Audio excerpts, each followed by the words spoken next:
అందరికీ నమస్కారం. జగన్మోహన్ రెడ్డి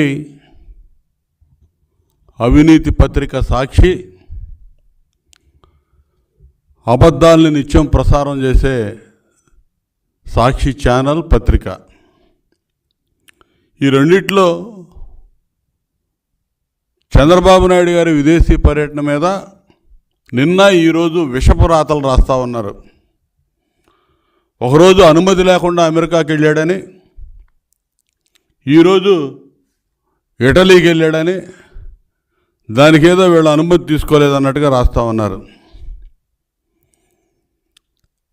అసలు ఈ జగన్మోహన్ రెడ్డి అవినీతి పత్రికలో పదే పదే అబద్ధాలు 100 సార్లు ఈ పేపర్లో రాస్తే ప్రజలు నిజం అనుకుంటారని చెప్పి భ్రమపడతా ఉంటారు. జగన్మోహన్ రెడ్డి చీకటి చేష్టలన్నీ బాబు గారికి అంటగట్టి సాక్షిలో అబద్ధాలు ప్రసారం చేయడానికి, ప్రచారం చేయడానికి వీళ్ళు ఆ రాతలు రాయటం, ఇందులో ఒక ట్రేడ్ తయారు చేసుకున్నారు వీళ్ళు. అసలు నిస్సిగ్గుగా ఉంటాయి వీళ్ళు రాసే రాతలు కానీ, సాక్షి ఛానల్లో చూపించే చిత్రాలు కానీ, వార్తలు కానీ. ఇవాళ చంద్రబాబు నాయుడు గారు విదేశీ పర్యటన గురించి వీళ్ళు మాట్లాడుతున్నారు. అసలు వీళ్ళకెందుకు? చంద్రబాబు నాయుడు గారు అమెరికా వెళ్ళాడా, ఇటలీ వెళ్ళాడా, యూరప్ కంట్రీస్కి వెళ్ళాడా? మీకు అవసరమా? ఎన్ఎస్జీ సెక్యూరిటీలో ఉండే వ్యక్తి, ఆయనకి సెక్యూరిటీ రీజన్స్ కారణంగా అన్ని విషయాలు కూడా బయటికి చెప్పరు. మీకు చెప్పాలా? మీరు ఒక పనికిమాలిన బ్యాచ్, ఒక మాఫియా బ్యాచ్, మీకు మేము వివరాలు చెప్పాలా ఎక్కడికి వెళ్తుంది? పోనీ చంద్రబాబు నాయుడు గారు కోర్టు ఏమైనా ఆంక్షలు ఉన్నాయా నీకున్నట్టు? నువ్వు వెళ్ళాలంటే, విదేశాలకు వెళ్ళాలంటే కోర్టు పర్మిషన్ తీసుకోవాలి. నీకు కేసుల్లో 13 సిబిఐ కేసుల్లో ఛార్జ్ షీట్లు ఎదుర్కొంటున్నావు, 7 ఈడీ కేసుల్లో ఛార్జ్ షీట్లు ఎదుర్కొంటా ఉన్నావు. నీ ఆస్తులు చాలా వరకు ఈడీ జప్తు చేసి ఉంది, నీ పాస్పోర్ట్ సీజ్ అయి ఉంది. నువ్వు విదేశ పర్యటనకు వెళ్ళాలంటే, విదేశాలకు వెళ్ళాలంటే కోర్టులో పిటిషన్ వేసి పర్మిషన్ తీసుకొని వెళ్ళాలి. చంద్రబాబు నాయుడు గారికి ఆ అవసరం లేదే. ఆయన పాస్పోర్ట్ సీజ్ అయ్యలేదు, ఆయన మీద ఛార్జ్ షీట్లు ఫైల్ చేయాలని చూసినా కూడా కోర్టు వాటిని నిరాకరించింది. ఛార్జ్ షీట్లు ఫైల్ అవ్వలేదు ఆయన మీద. నువ్వు పెట్టిన పనికిమాలిన కేసులు ఏది కూడా ఛార్జ్ షీట్లు ఫైల్ అవ్వాలా? ఆయన కోర్టు పర్మిషన్ తీసుకోవాలని ఎక్కడ కూడా, ఆయన బెయిల్ మీద, బెయిల్ ఆర్డర్లో ఎక్కడ కూడా బయటికి వెళ్ళాలంటే కోర్టు పర్మిషన్ తీసుకోవాలని కూడా లేదు. ఇంక నీకెందుకు?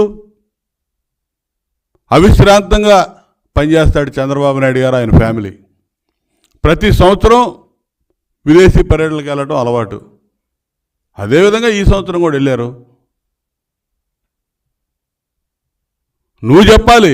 నువ్వు వెళ్ళావు లండను, నువ్వు కోర్టు లండన్ వెళ్ళటానికని చెప్పి నువ్వు ఎక్కినటువంటి విమానం ఆమ్స్టర్డామ్లో ల్యాండ్ అయింది.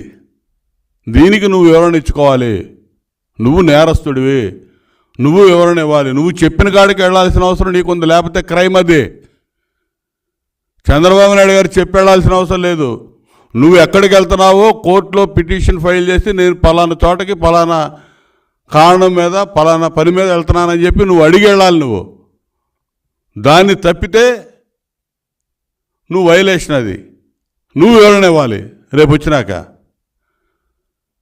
నువ్వు, నీకు పత్రిక ఉంది కదా, ఛానల్ ఉంది కదా అని చెప్పి అడ్డగోలు రాతలన్నీ రాపిచ్చి ఏదో చంద్రబాబు నాయుడు గారి మీద ఒక మచ్చయాలని చూస్తూ ఉన్నావు. నీకులాగా లక్షల కోట్లు ఆయన దగ్గర నల్లధనం లేదు. ₹1 నువ్వు పెట్టిన పనికిమాలిన కేసులు ఎక్కడ కూడా ₹1 కూడా నువ్వు నిరూపణ చేయలేవు, జరగవు. ఎందుకంటే ఆయన మచ్చలేని చంద్రుడు. ఆయన ఏ అవినీతి ఆయనకు అంటదో నువ్వు అంటించలేవు. అంటించడానికి ప్రయత్నం చేసావు. నీ దగ్గర ఉన్నటువంటి తాబేదాన్ని, పనికిమాలిన అధికారులను పెట్టుకొని కేసులు పెట్టావు, జైలుకి పంపించి సునకానందం పొందావు. అంతేగాని అంతకుమించి నువ్వేం చేయలేవు. కానీ నీ మీద అట్టగాదే, సిబిఐ ఈడీ ఛార్జ్ షీట్లు ఫైల్ అయి ఉన్నాయి 43,000 కోట్లు. మీ నాన్న అధికారంలో ఉన్నప్పుడు అధికారాన్ని అడ్డం పెట్టుకొని అడ్డగోలుగా దోచేసావని చెప్పి సిబిఐ ఛార్జ్ షీట్లు ఎదుర్కొంటున్నావు. అసలు నువ్వు చెబుతున్నావు సూట్ కేస్ కంపెనీలు, షెల్ కంపెనీలు అని. అసలు ఆ పదాలు ఉమ్మడి ఆంధ్రప్రదేశ్ రాష్ట్ర ప్రజలకి పరిచయం చేసిందే నువ్వు. సెల్ కంపెనీలు అంటే, షెల్ కంపెనీలు అంటే తెలియదు ఎవరికి, సూట్ కేస్ కంపెనీలు అంటే ఏంటో తెలియదు, క్విట్ ప్రోకో అనే వర్డింగే తెలియదు అసలు ఈ ప్రజలకి. అవన్నీ పరిచయం చేసినటువంటి ఆర్థిక ఉగ్రవాది, ఆర్థిక నేరస్తుడివి నువ్వు జగన్మోహన్ రెడ్డి. కాబట్టి 16 నెలలు జైల్లో ఉన్నావు. నువ్వు ఈరోజు నువ్వెందుకు పారిపోయావు నువ్వు చెప్పాలి. అసలు లండన్ నువ్వెందుకు వెళ్ళావు? గతంలో లండన్ వెళ్ళేటప్పుడు నీ పిల్లలు అక్కడ ఉన్నారు చూడటానికి వెళ్తున్నానని చెప్పేవాడి. ఇవాళ నీ పిల్లలు ఎక్కడికి వచ్చి ఉన్నారు, వాళ్ళని తీసుకొని మళ్ళీ లండన్ వెళ్ళావు. వస్తావా తిరిగి? నువ్వు చెప్పాలి ఏ సంగతి. ఇక్కడ ఎన్నికలైన కాడ నుంచి ఎవడో మాట్లాడలేదు తెలుగుదేశం వాళ్ళు అని చెప్తున్నావు. పోలింగ్ తర్వాత సైలెంట్ అయ్యారని. సిగ్గుండాలి ఆ మాట అంటానికి. పోలింగ్ తర్వాత తేలుగుట్టిన దొంగల్లాగా వ్యవహరిస్తుంది మీరు. జగన్మోహన్ రెడ్డి దగ్గర నుంచి కింద స్థాయి గల్లీ నాయకుడి దాకా పత్తా లేకుండా పోయారు. ఒక్కడు నోరు తెరవట్లా. ఎవరికి ధైర్యం లేదు.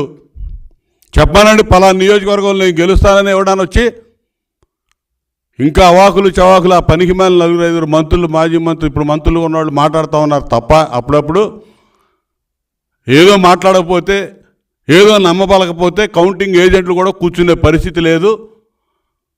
ఇయాలే వదిలేసి పోతారని చెప్పి నమ్మించడం కోసం ఏదో తాపత్రయపడుతున్నారు తప్ప అంత మించి ఇంకోటి ఏం కాదు. ఇవాళ మేము బ్రహ్మాండంగా మాట్లాడుతున్నాం అన్ని అంశాల్లో. మా నాయకుడు డీజీపీకి లెటర్లు రాశాడు. నువ్వు చేస్తున్నటువంటి తప్పిదాలు, పోలింగ్ తర్వాత జరుగుతున్నటువంటి తప్పులు, పోలింగ్ తర్వాత జరిగిన హింస మీద సిఈసికి లెటర్లు పెట్టారు.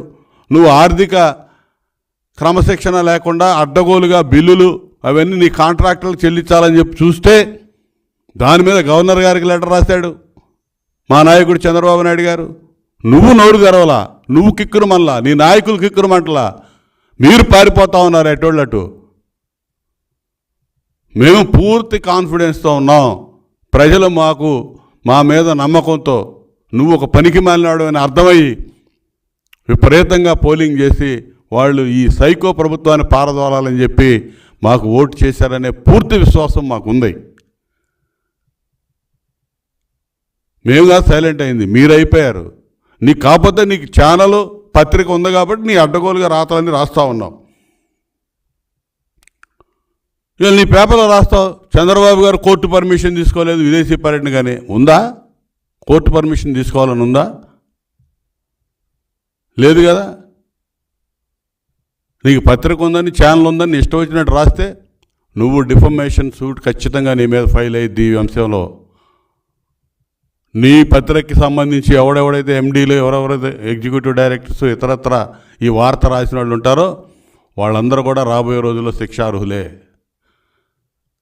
ఈ 5 ఏళ్ళు ఇదే విధంగా రాస్తా వచ్చారు అడ్డగోలు రాతలన్నీ. వాటన్నిటికీ మీ చేత సమాధానం చెప్పిస్తాం, ఓచలు లెక్క పెట్టిస్తాం.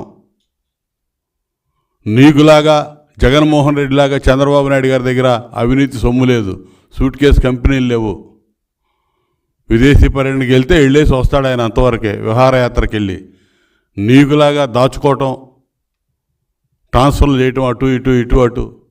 నీ కేసులు ది ఒకసారి, నీ మీద ఉన్న కేసులు ఛార్జ్ షీట్లు ఏ విధంగా ఫైల్ అయ్యి ఉన్నాయో. ఇవన్నీ కూడా ఒక అబద్ధాన్ని 100 సార్లు రాస్తేనో, ఒక అబద్ధాన్ని ఎప్పుడు అందరినీ నమ్మించగలనుకుంటే అది పిచ్చి భ్రమ. కొన్ని అబద్ధాలు కొంతమందిని మాత్రమే కొన్ని పరిస్థితుల్లో నమ్మించగలుగుతావు. ఎప్పుడు ఒకే అబద్ధాన్ని 10 సార్లు రాసి చెప్పి నమ్మించగలం అనుకుంటే అది నీ మూర్ఖత్వం అయింది. ఖచ్చితంగా నీకు ఎదురు తగిలిద్ది. ఇవన్నీ కూడా తిరిగి నీ మెడకే చుట్టుకోబోతా ఉన్నాయి. నువ్వు రాసే రాతలు కానీ, నువ్వు చూపించే చేష్టలు కానీ, నీ పత్రికా ఛానళ్ళు అని చెప్పి తెలియజేస్తూ, మొత్తం కూడా తెలుగుదేశం పార్టీ 100కి 1000% అధికారంలో రాబోతూ ఉంది. మీరు చేసినటువంటి పాపాలు తప్పులన్నిటి కూడా మూల్యం ఏ విధంగా చెల్లించుకోవాలో దానికి సిద్ధంగా ఉండాలి. ఎవరిని వదిలిపెట్టే పరిస్థితే లేదు. ఎవడు కూడా ఇటువంటి రాతలు రాసినాడు కానీ చేష్టలు చూపించినాడు కానీ ఛానల్లో ప్రతి ఒక్కరిని కూడా వెంటాడతామని చెప్పి తెలియజేస్తా ఉన్నా.